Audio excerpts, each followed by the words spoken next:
kind of the article that I want to talk about to you today here is in the New York Times, and it's in the New York Times opinion section. It's by Ross Douthat, of all people. Ross Douthat is pretty conservative, Christian conservative type of guy. I want to break it down and kind of ask the question: can we trust this man? Like, that is the question that I want to ask to you here today. I want to posit: can we trust this man? Is he going to be someone who, is he worth listening to at least? And that'll obviously be based on, I think, what he has to say, what he's going to, literally, it's the case for Bernie. Like, is this some sort of thought experiment here? He wasn't taken seriously, or is he actually maybe want to see a Bernie Sanders kind of Reformation movement? I mean, this is always something I think that's interesting and worth breaking down. So, hey, why not do it? So, this is what he has to say. The Democratic Party needs a nominee, but right now it has a train wreck instead. That's facts right there. Boss Ross already out to a pretty good start.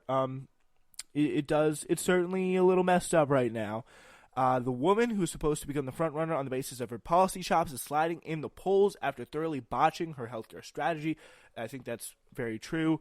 The candidate rising into place is a 37-year-old mayor of a tiny, not obviously thriving city with like a racial situation that's kind of teetering on the edge here at the moment. And, of course, the frontrunner, I forgot about this part, seems too old for the job and is poised to lose the first two primary contests. Meanwhile, several seemingly electable alternatives have failed to catch fire. The party establishment is casting about for other options, and not one but two billionaires are spending millions to try and buy delegates for a brokered convention, which is not an entirely unimaginable endgame for the party as it prepares to face down Donald Trump. And I think that's definitely... That could be what we see here, as at least that's the game plan. That's the kind of strategy that the Democrats here are going for, or at least the party establishment Democrats. They're going for some sort of kind of brokered convention here that they can manipulate to their own gain, because of the fact that, like, once we see this happen kind of time and time again, and we've gotten hints from it, we've gotten reports that Bernie Sanders is kind of the party's like last, like the party's like worst nightmare.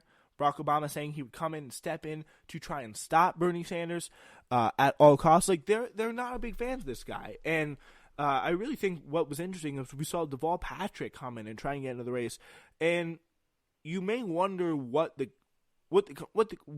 the world, like, this guy has zero people showing up to his event. Like, this can't be really serious. Like, and I mean, I think people who at least support Bernie, like, they're kind of in for a treat here, because the thing I think they really don't realize about the establishment, a lot of people, like, they hear about the kind of quote unquote political establishment and they say, oh, I'm a little worried about this. Like, this is he's really pushing here. I don't know, I guess Bernie Sanders kind of being pushed here, but like, the thing is, they're not that smart. They're really not that smart. Like, they don't get. Like Deval Patrick here, like, they're like, oh, first Kamala. I think first it was Beto, right? Because they were like, yeah, Beto O'Rourke, that's going to be a good option for us. People are going to like Beto O'Rourke, but then it was like, oh, Kamala Harris, she's a black woman. She's going to excite the Democratic Party base, et cetera, et cetera, et cetera. And that kind of came to an end. And after that, we saw the Democratic Party being like, hey, I don't know if Joe Biden's going to last. Like, this is, and like people like Deval Patrick, people like, who else are they? Like Michael Bloomberg, Tom Steyer. Like, these are their insurance policies here. They put their horses behind such bad candidates for so long. And people like Barack Obama, like, if Barack Obama had gotten in this race earlier, I think he's probably the establishment's biggest weapon here, because he is not, if anyone thinks he has any kind of activism bones in his body, like, just go read that Politico article by Ryan Lizard that came out about him. Like, there's just nothing there anymore. There's no activism. I mean, if there was really any real desire to bring change, which I think is an open question, like, this guy is focused on bringing the most, he's focused on defending the establishment, and he just so happens to be the second most admired man in the world, I think. Definitely the most popular Democrat in the country. Like, if he was able to step into this race, and if he was able to really, he could really affect some serious change. Like he could change some people's minds in a big way. Like it's a little bit disturbing as to why they haven't quite realized that yet. I mean, it's like like that's the I think that's the thing that people aren't quite catching on to. And if he had gotten in there behind Deval Patrick, he would have made some serious, or not necessarily Deval Patrick, could have been anyone, could have been, if he'd come out the first day and be like, I'm supporting Joe Biden, I'm supporting Kamala Harris, he could have changed the course of the race. But he was like, yeah, no, I don't want to, I'm going to wait to put my chips in the game before, for Iowa. Or so I don't know, maybe it's for Iowa, I don't even know. Wherever that line in the sand is, where he's going to come in and he's going to put his chips in the game and really go in and support a candidate, like that is that line, I feel like it's going to be too late. There's going to be things that are already going to be decided. I personally think that Bernie Sanders is going to be able to win Iowa, I guess. He's going to win Iowa, but I think he's going to definitely more convincingly win New Hampshire and win Nevada even more convincingly. Probably come out second or third in South Carolina. And by that time, it's like the momentum will be in Bernie Sanders' favor, and it's going to be too late. If Barack Obama had stepped in, and really put his Barack Obama-sized weight behind someone in the Democratic Party electorate, that person would be the nominee right now. If he'd done that this past summer, that person would probably pretty much be the front runner. People would have been dropping out. Like, that would have been over. And it wouldn't have been Bernie Sanders. So thank God Barack Obama stayed hesitant. But, yeah, let's continue here with this article here. He writes, the state of the Democratic field reflects the weaknesses of the individual candidates, but it also reflects the heterogeneous nature of the Democratic coalition, whose electorate has many more demographic divisions than the mostly white and middle class and aging GOP, and therefore occasionally resembles the 19th century Habsburg Empire in the challenge it poses to aspiring leaders. It's like you gotta really coalition build here in a way that is quite hard. So yeah, it's definitely a factor you have to deal with. The theory of the Kamala Harris candidacy, whose notice dive was the subject of a withering premortem from three of my colleagues over Thanksgiving. This is, again, Ross 2020. I do want to get into that Kamala Harris article. Oh, yeah, we're going to get into that Kamala Harris article coming up. Because that is a killer. And there's one that's pretty much the same in the Washington Post. That's the incredible thing. This woman had so much promise behind her from the establishment. If Barack Obama had stepped in again, she probably would have been like essentially the nominee all said and done right now. She would have definitely been top of the polls, taken past Joe Biden. Like, whoever Barack Obama would have stepped in to kind of support probably would have won. And that's the incredible thing. He didn't do it, and by the time he does it, it's going to be too late. Because someone will have the momentum after the first three primaries, whatever line he's drawn in the sand as to when he wants to speak in. I just don't think that's going to be early enough. Or sorry, it's going to be too late. It's going to be too late. It's what's going to be. And it's going to be kind of wonderful to watch him realize that my time's up here, guys. It was pretty much the theory of a Kamala Harris candidacy was that she was well suited to accomplish this unification through the elixir of her female minority professional class identities, that she would embody the party's diversity as much as Barack Obama did before her and subsume the party's potential tensions under the benevolent stewardship of multicultural managerialism. So let's break down what that means there. She was well suited to accomplish the unification through the unification of the Democratic coalition is what he's trying to say here, through the elixir of her female minority professional class identities, and that she would embody the party's diversity as much as Barack Obama. True. And subsume the party's potential tension on the benevolent stewardship of a multicultural managerialism. So pretty much she would be the glue that would hold them together. She wouldn't really unify them in one cohesive piece, but I mean, hey, at least she would kind of she would hold them together, that would be the kind of idea. That would be what she's really trying to do, is just kind of hold things together.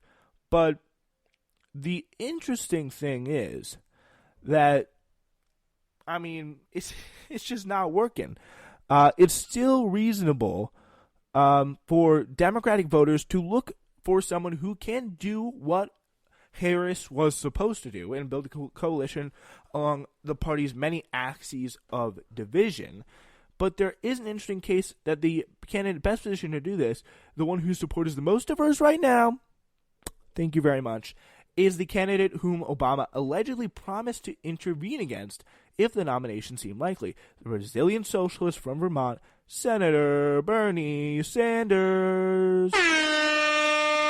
Yeah, cue that little air horn drop there. Like other candidates, Sanders' support has a demographic core, just like Elizabeth Warren's, depends on liberal professionals, and Joe Biden on older minorities and moderates. Bernie depends intensely on the young.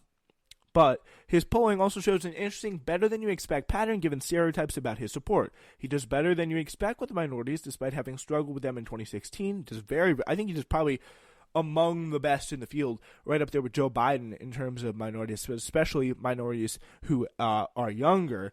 And he does well with 100,000 plus earners despite being famously left-wing, with young women, despite all the Bernie bro business. Like, the average supporter of Bernie's is, I think, less wealthy, younger, more diverse, and less educated than pretty much everyone else in the field.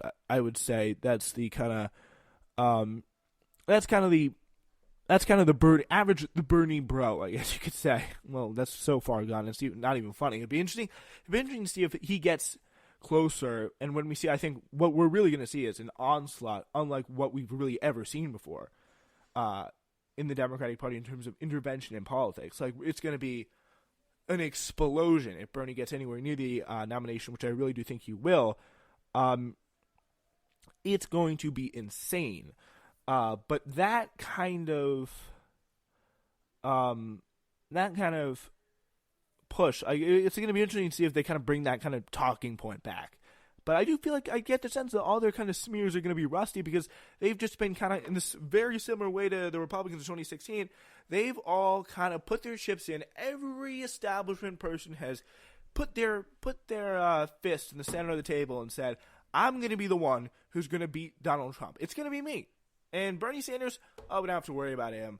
As long as somebody, I'm going to be the guy to beat him. I'm going to be the guy to beat him. No, I'm going to be the guy to beat him. It's like everyone's coming in from different perspectives, and nobody can beat that guy right there. No one's going to be able to beat him.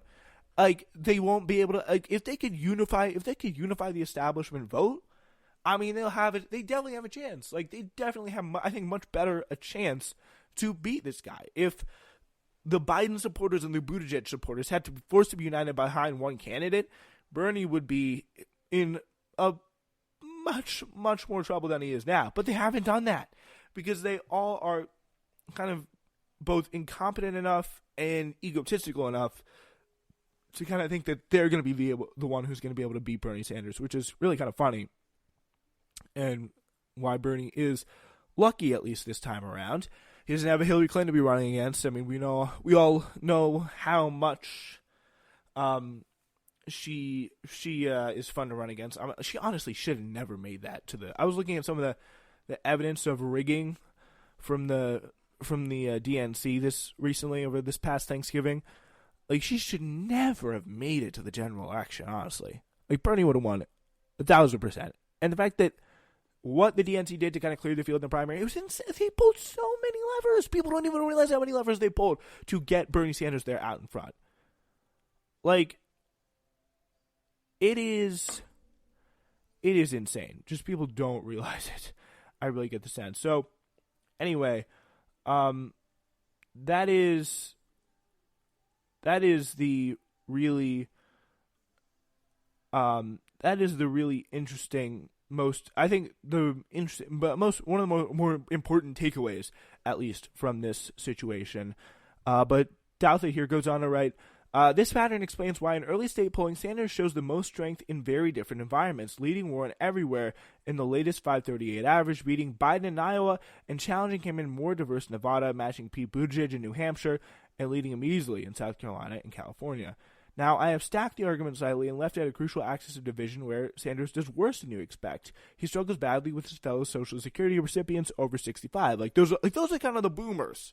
Those are the boomers, I think, who I feel I like Bernie's never really done well with old people.